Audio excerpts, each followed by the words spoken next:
Assalamualaikum warahmatullahi wabarakatuh. Berjumpa kembali dengan saya di kelas kimia farmasi. Pada kesempatan hari ini kita akan membicarakan mengenai nomenklatur kimia atau tata nama kimia. Oke, untuk pembahasan tata nama kimia kita mulai dari penamaan senyawa ionik. Jadi senyawa ionik itu diberi nama dengan kationnya terlebih dahulu, kemudian diikuti dengan nama anion yang diberi akhiran ida. Contohnya ketika kation Na plus dengan Cl minus, NaCl diberi nama natrium klorida. Kalium dengan brom, ion kalium dan ion brom menghasilkan KBr, diberi nama kalium bromida. Kalsium dengan iodin menjadi CaI2 dengan nama kalsium iodida. Natrium dengan oksigen menjadi natrium oksida. Magnesium dengan nitrogen Mg3N2 menjadi magnesium nitrida. Nanti pada akhir slide ini kita akan berbicara mengenai kenapa sih magnesium dengan natrium itu bisa menghasilkan senyawa dengan rumus molekul Mg3N2. Oke, lanjut ya. Kemudian beberapa contoh yang kita sebutkan tadi adalah ion monoatomik, yaitu ion yang hanya terdiri atas satu unsur. Kemudian ada yang namanya ion poliatomik. Ion poliatomik itu adalah ion yang terdiri dari lebih dari satu unsur. Berikut beberapa contoh ion poliatomik. Ada sulfat, ada sulfit, nitrat, nitrit, dan lain sebagainya sampai karbonat, peroksida, arsenit. Mungkin ada beberapa ion poliatomik yang tidak tertuliskan di slide ini. Nanti teman-teman cari tahu sendiri. Penamaannya adalah diberi nama kationnya terlebih dahulu, kemudian diikuti nama ion poliatomiknya. Contohnya adalah natrium dengan diberi nama natrium bikarbonat. Kemudian kalsium dengan sulfat, kalsium sulfat. Magnesium dengan fosfat, magnesium fosfat.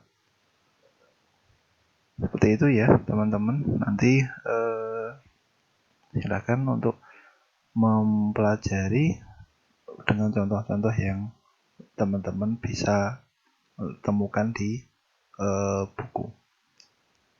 Selanjutnya adalah penamaan ionik senyawa ionik yang mengandung ion logam dengan variabel muatan.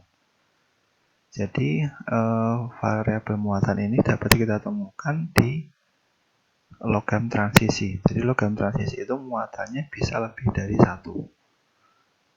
Jadi penggunaan atau penulisan muatannya dapat kita lakukan dengan menuliskan angka Romawi yang di dalam kurung setelah nama logam tersebut.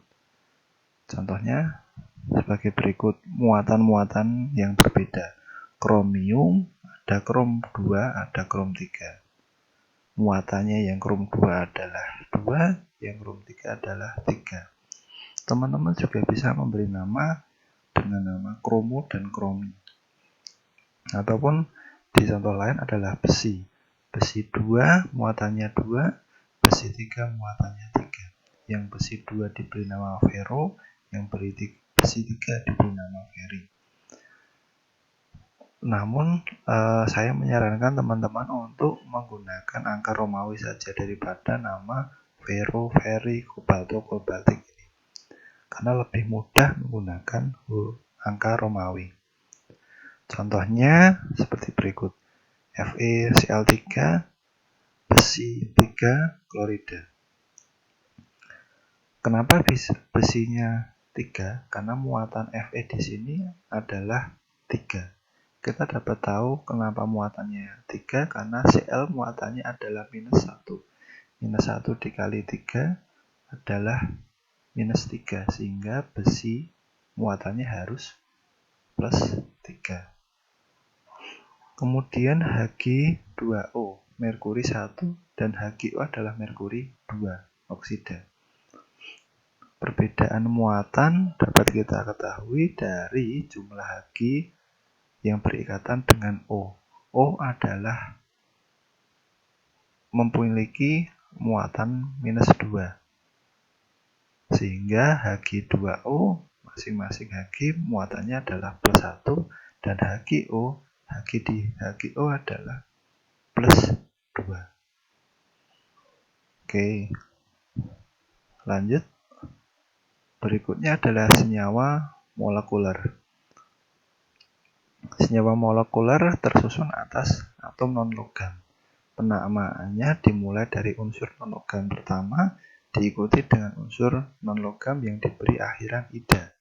Jika dua unsur non-logam dapat membentuk lebih dari 2 jenis senyawa, maka digunakan awalan Yunani. Awalan Yunani itu bagaimana? Seperti ini.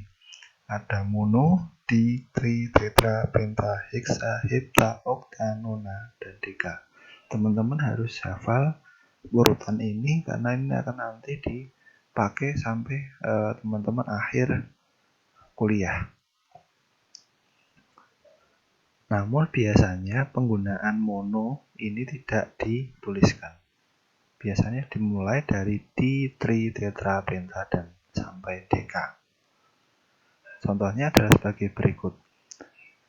SO2 itu namanya sulfur dioksida, bukan monosulfur dioksida. Jadi mono tidak dituliskan. Dioksida karena O-nya ada 2. Jadi 2 adalah di. Kemudian BCl3 adalah boron triklorida. Boron triklorida karena Cl-nya ada 3, berarti triklor, ada akhiran ida, triklorida. Kemudian unsur yang dengan jumlah atom lebih dari 2 di depan adalah N2O4, disebut sebagai dinitrogen tetraoksida. Nitrogennya ada 2, jadi awalnya di, kemudian dituliskan nama unsurnya di nitrogen, kemudian O karena 4 adalah tetraoksida, diberi akhiran ida. Kemudian N2O5 di nitrogen pentaoksida. Nitrogennya ada 2, berarti di, oksigennya ada 5, berarti penta, di nitrogen pentaoksida. Kemudian kita akan membicarakan mengenai tata nama asam dan basa. Untuk asam biner yang tersusun atas 2 jenis unsur, penamaannya dimulai dari kata asam, kemudian diikuti nama sisa asamnya. Untuk asam yang terdiri dari 3 jenis unsur, penamaan dimulai dengan kata asam sama dan diikuti nama sisa asamnya, yaitu sisa asam berupa anion poliatom. Contohnya adalah sebagai berikut. HF. Namanya bukan hidrogen fluorida, tapi karena ini adalah merupakan nama asam, diberi nama asam fluorida. Kemudian HCl bukan hidrogen klorida, namun asam klorida. Kemudian dalam tata nama asam, jumlah H tidak mempengaruhi nama, karena jumlah H ini menyesuaikan dengan anion poliatomnya. Jadi H3PO4 bukan trihidrogen fosfat, namun namanya asam fosfat. Begitu juga dengan H2CO3, namanya bukan dihidrogen karbonat, namun asam karbonat. Oke ya, jadi nama dari asam tidak bergantung pada berapa jumlah H. Namun hanya kita menggunakan awalan asam kemudian diikuti dengan sisa asamnya, baik itu poliatom maupun monoatom. Kemudian untuk bagaimana penggunaan tata nama basa. Jadi basa itu adalah senyawa yang terdiri dari kation logam dan anion OH. Senyawa basa dibentuk oleh ion logam sebagai kation dan OH- atau ion hidroksida sebagai anion. Jadi OH itu disebut sebagai hidroksida. Penamaan senyawa basa dengan menuliskan nama logamnya, kationnya di depan kata hidroksida. Contohnya adalah NaOH, natrium hidroksida. BaOH 2 kali, barium hidroksida. KOH, kalium hidroksida. Jadi jumlah OH yang berada di dalam basa tidak mempengaruhi namanya. Jadi namanya adalah bukan barium dihidroksida, tapi hanya barium hidroksida. Begitu juga dengan kalium hidroksida, namanya bukan kalsium dihidroksida, tapi hanya kalsium hidroksida. Kemudian bila terdapat logam dengan muatan, teman-teman bisa menuliskan muatannya. Di sini dicontohkan besi 2 hidroksida dan besi 3 hidroksida untuk menjelaskan berapa muatan dari besi tersebut. Jadi diutamakan teman-teman menuliskan angka Romawinya sehingga nanti tahu bahwa logam besi basa besi tersebut muatannya berapa. Lanjut, kita berbicara mengenai molekul dan ion. Molekul itu apa? Adalah agregat yang dari setidaknya 2 atom dalam pengaturan tertentu yang disatukan oleh gaya kimia. Gaya kimia ini biasa kita sebut dengan ikatan kimia. Jadi molekul diatomik hanya tersusun atas 2 buah atom, bisa berupa atom yang seragam. Contohnya N2, O2, dan I2, Br2. Bisa juga atom dari unsur yang berbeda. Contohnya adalah asam klorida, karbon monoksida, dan lain sebagainya. Kemudian ada molekul poliatomik yang tersusun lebih dari 2 buah atom. Lebih dari 2 buah. Contohnya H2O, air, dan NH3, amonia. Ion. Jadi ion adalah atom atau sekelompok atom yang memiliki muatan positif dan negatif. Contohnya adalah Na+, K+, kalsium 2+, germanium 13. Anion, bedanya kation dengan anion, kalau kation muatannya positif, anion muatannya negatif. Anion dengan muatannya negatif ada Cl, oksigen, nitrogen, dan brom. Kemudian senyawa ionik itu terbentuk ketika tersusun atas kation dan anion. Contohnya ketika Na bereaksi dengan Cl membentuk NaCl. Kalium bereaksi dengan Br membentuk KBr dan lain sebagainya. Jadi senyawa ionik itu tersusun atas dari 2 buah atau lebih unsur ataupun ion. Kemudian ada ion monoatomik. Disebut monoatomik karena dia hanya terdiri dari satu unsur. Contohnya oksigen, nitrogen, dan sebagainya. Hanya tersusun atas satu unsur. Kemudian juga ada yang namanya ion poliatomik. Ion poliatomik ini mengandung lebih dari satu unsur. Contohnya adalah hidroksi, sianida, ada NH4+. Jadi muatannya itu bukan muatan OH-nya berapa, tapi semuanya dalam satu poliatomik itu muatannya negatif. Cn juga negatif 1, NH4 positif 1. Jadi teman-teman tidak perlu bingung, ini kok OH bisa muatannya negatif. Karena ini adalah ion poliatomik. Jadi OH ini muatannya minus, Cn itu juga muatannya minus 1 masing-masing. Oke, lanjut ya. Bagaimana sih menuliskan rumus kimia? Menuliskan rumus kimia, rumus kimia itu menyatakan komposisi molekul dan senyawa ionik dalam simbol kimia. Dengan komposisi yang dimaksud tidak hanya unsur yang ada, tetapi juga perbandingan atau rasio atom-atom yang menyusunnya. Rumus molekul menunjukkan jumlah pasti atom dari setiap unsur dalam satuan terkecil sebuah zat.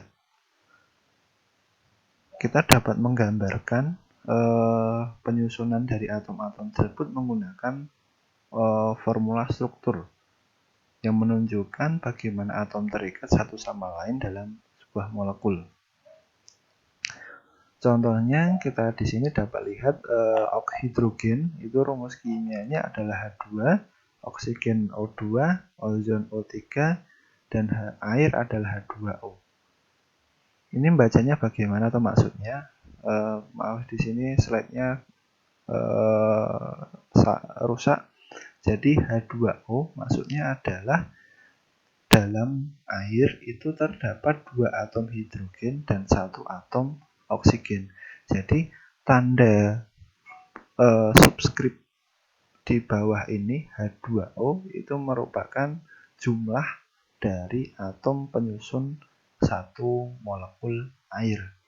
Ingat ya, skripnya di angka 2-nya di bawah. Kalau angka 2-nya di atas, itu merupakan muatan. Jadi teman-teman nanti menuliskan jangan sampai salah. Kalau di bawah subskrip ini merupakan jumlah, kemudian kalau di atas superskrip itu merupakan muatan. Kemudian menuliskannya H2 dengan H kemudian diikuti angka 2 itu berbeda makna dengan 2 kemudian H diikuti oleh O. Jadi jangan sampai salah dalam menuliskan. Contoh dari formula struktural adalah H2 ini merupakan ikatan antara H dengan H. Bisa teman-teman jumpai model menggunakan bola dan tongkat seperti ini. Ada teman-teman bisa menjumpai istilahnya space filling. Jadi diibaratkan bahwa ikatannya berupa atomnya itu saling berikatan secara penuh. Jadi kalau di sini dihubungkan dengan tongkat atau stick, namun di sini digambarkan sebagai elektron yang berikatan. Kemudian kita akan kenal nama rumus empiris yang menunjukkan molekul dengan perbandingan jumlah atom terkecil. Tetapi belum tentu jumlah atom tersebut menunjukkan jumlah atom sebenarnya dalam molekul. Contohnya adalah hidrazin N2H4. Rumus senyawa dari hidrazin adalah N2H4. Namun rumus empiris dari hidrazin adalah NH2. Karena perbandingan terkecil dari 2:4 adalah 1:2. Namun biasanya A1 itu tidak dituliskan, sehingga menuliskannya adalah NH2 untuk senyawa hidrazin, rumus empiris senyawa hidrazin. Senyawa ionik tadi sudah kita singgung, terbentuk atas ikatan ionik, sehingga senyawa ionik ini muatannya harus netral. Contohnya adalah NaCl. NaCl ini adalah senyawa ionik dengan muatan netral terbentuk atas reaksi antara Na dan Cl. Kemudian KBr, kalium bromida, terbentuk atas reaksi antara kalium dengan brom minus. ZnI2 juga tersusun atas Zn2 plus dan I minus. Kenapa penulisannya bukan Zn2I saja? Karena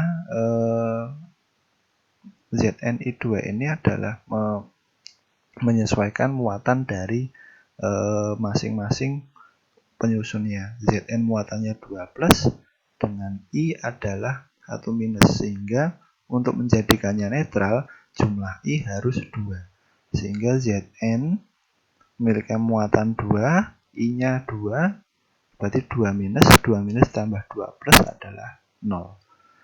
Contoh lainnya adalah Al2O3. Al di sini adalah muatannya 3 plus dan oksigen adalah O2 minus. Untuk menjadikannya netral, maka kita dapat menggunakan mengkalikan atau menyilangkan muatan dengan jumlah atomnya. Al di sini adalah muatannya 3 plus. Kita pindahkan di oksigen. Kemudian yang oksigen muatannya 2 minus, angka 2-nya kita pindahkan di Al. 3 dikali 2 adalah minus 6, dan 2 dikali 3 plus adalah plus 6. Sehingga jumlah antara plus 6 dan minus 6 adalah 0. Sehingga Al2O3 ini muatannya adalah netral. Oke, sampai di sini penjelasan mengenai penulisan senyawa dan tata nama. Sampai jumpa di pertemuan yang akan datang. Terima kasih.